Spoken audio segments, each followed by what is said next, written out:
और बारी बारी पहले वातिफ ने ज़बरदस्ती की, बाद में वासिफ ने ज़बरदस्ती की, फिर फ़हीम ने की थी। उन्होंने धमकाया था कि बताया तो मार देंगे। 3 घंटे के 2 घंटे वहाँ पे मुझे रहने दिया उन्होंने। जब उन्होंने बाहर निकाला तो मेरी हालत बिल्कुल ख़राब थी कि मेरे सर में आंखों के आगे अंधेरा और सर को चक्कर आ रहे थे। उन्होंने लड़कों ने मेरी तस्वीर भी खींची। उन्होंने कहा कि बात बताना नहीं है वरना नेट पे फेंक देंगे तुम्हारी तस्वीर। पिक्चर्स उन्होंने आपकी ली हुई है, वो किस हालत में उन्होंने आपकी पिक्चर्स ली हुई हैं? कोई वीडियोस वगैरह जब रेप करते हुए बनाई हैं या फिर एक ने मेरे आतिफ और वासिफ ने मेरे मुंह के ऊपर कपड़ा बांध दिया था और फ़हीम और आफाक ने मेरे टांगों के ऊपर कपड़ा बांध दिया और बारी बारी पहले वातिफ ने ज़बरदस्ती की, बाद में वासिफ ने ज़बरदस्ती की, फिर फ़हीम ने की थी। ठीक, उस दौरान आप चिल्लाती रही, उन्होंने आपका मुंह बांधा हुआ था? जी। तो आपने किसी को आवाज़ देने की, उनको मना करने की, आपके मुंह पे कपड़ा रखकर वो आपको फौरी से बैठक में ले गए थे? जी। तो आपको बोलने का भी मौका नहीं मिला उस दौरान? किसी ने आपको देखा हो या इस तरह से मोहल्ले में से किसी ने देखा हो, आपको पता हो कि इस बंदे ने देखा था? जैसे जहाँ पे आप काम करती हो उनका एक लड़का आया कि महानूर के साथ इस तरह से हुआ है, तो उसने शायद पहले देखा हो, तो उसने नहीं रोका होगा उनको? या पहले नहीं था देखा, बाद में जब मैं अंदर चली गई पता नहीं देखा उन्होंने कि नहीं, लेकिन उन लड़कों में से ना किसी लड़के ने भाई को फ़ोन करके बताया कैसे इन्होंने लड़की को अंदर काट लिया बैठक में। जब भाई घर आए तो मामा को भाई ने बताया आके। जब आप घर आई तो आते साथ ही आपने अपनी वालिदा को नहीं बताया, किसी को भी नहीं बताया? नहीं। तो आपके तासुरात उस टाइम क्या थे कि आप किसी को बताएंगी, या कब हिम्मत आई कि अब बता देना चाहिए वालिदा को या छुपा लेना चाहिए? उन्होंने धमकाया था कि बताया तो मार देंगे। अच्छा, उस टाइम आपको उन्होंने धमका कर, तो जब उन्होंने ये दरिंदगी सब कर ली तो उसके बाद कुछ टाइम के लिए उन्होंने आपको रखा था वहाँ पे?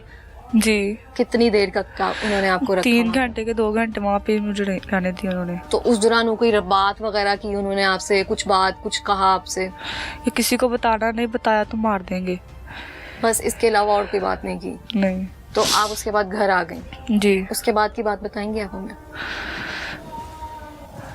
जब उन्होंने बाहर निकाला तो मेरी हालत बिल्कुल ख़राब थी कि मेरे सर में आंखों के आगे अंधेरा और सर को चक्कर आ रहे थे।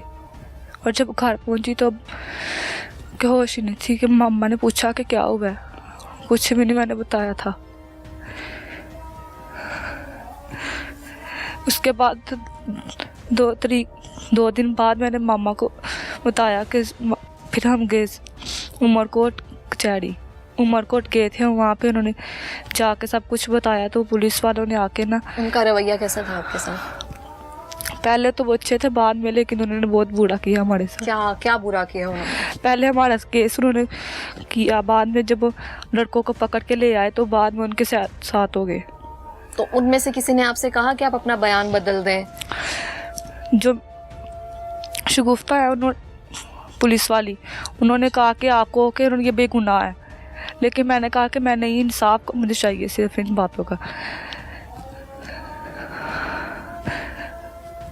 तो पुलिस का इंतहाई शर्मनाक रवैया ये रहा है कि उसने इस बच्ची से कहा, जिसने हिम्मत की बताने की कि 3 लड़कों ने उसके साथ ज्यादती की है, और उसके बाद अगर वो बता रही है तो उसे कहा जा रहा है कि अपना बयान बदल दो, उनसे कहो कि ये बेगुनाह है। और मुझे ये भी कहा कि जज के सामने कहना कि नहीं ये बेगुनाह है और तुम किसी का भी नाम ना लेना। तो आपने उसको मना कर दी कि मैं ऐसा नहीं करूँगी? जी।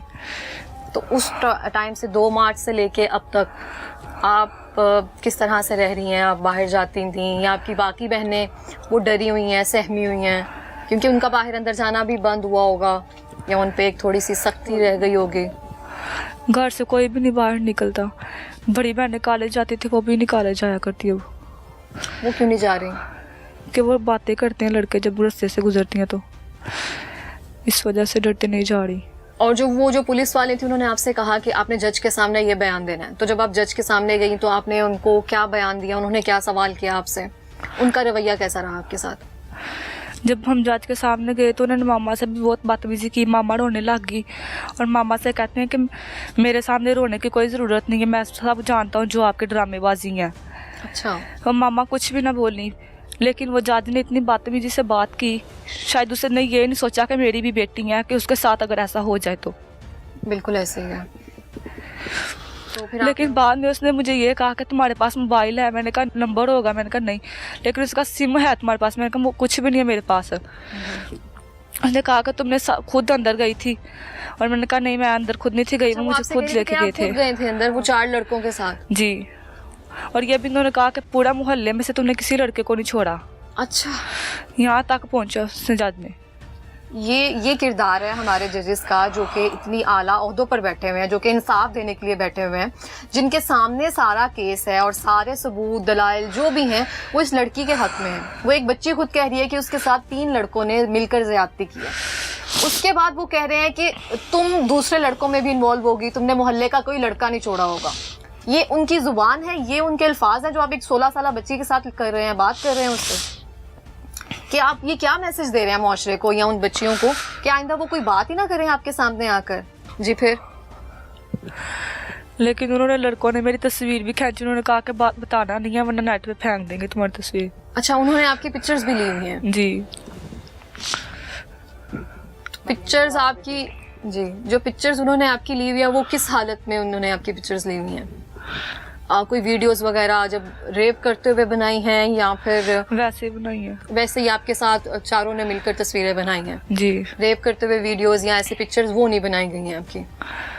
वो नहीं पता, लेकिन उन्होंने बनाई होंगी, लेकिन मेरे सामने वही तस्वीर उन्होंने खींची थी। अच्छा, अभी ये भी बात क्लियर नहीं है कि रेप, अगर वो रेप करने के बाद इसको साथ खड़ा करके पिक्चर्स ले सकते हैं तो इसमें कोई मेरा ख्याल है दो राय नहीं है कि उन्होंने रेप करते हुए इसकी वीडियो ना बनाई हो या पिक्चर्स ना ली हो। तो ये बात आपने जज के सामने बताई कि मेरी तस्वीरें या उनके मोबाइल जो हैं वो जब्त किए जाएं और उनसे जो डेटा है वो चेक किया जाए।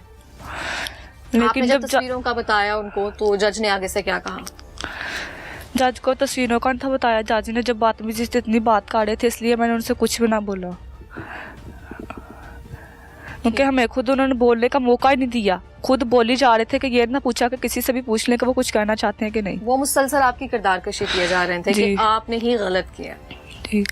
और उन्होंने ये भी कहा कि आप बच्ची की कमाई खाते हैं मामा, लेकिन ऐसा नहीं करते।